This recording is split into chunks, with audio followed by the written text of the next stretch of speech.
ముందుగా మనం కట్ చేసి ఉంచుకున్నటువంటి కొరమీను ముక్కల్ని ఇలాగా పసుపు, ఉప్పు, కారం, అల్లం పేస్టు బాగా పట్టించి ఇలా పక్కన పెట్టుకోవాలి.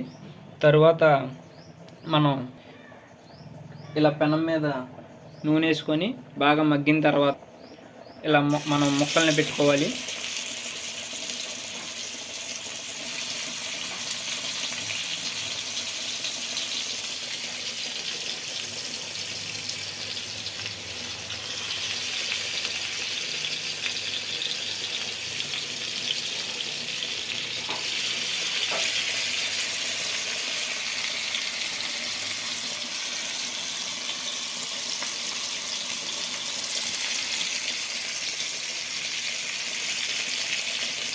చాలా అద్భుతంగా ఉంటుంది నూనెలో. ఇలా తర్వాత ఇలా తిరగేసుకుంటే ఆయిల్ తక్కువగా వేసుకోవాలి. వేగుతూ ఉన్నప్పుడు మనం ఇలా తిప్పుకుంటూ ఉండాలి.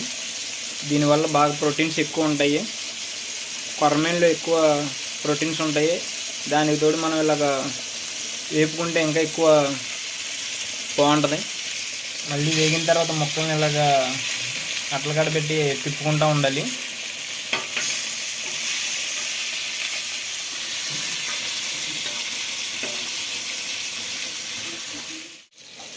ఇలా వేగిన తర్వాత దాన్ని మనం ఒక ప్లేట్లోకి తీసుకోవాలి.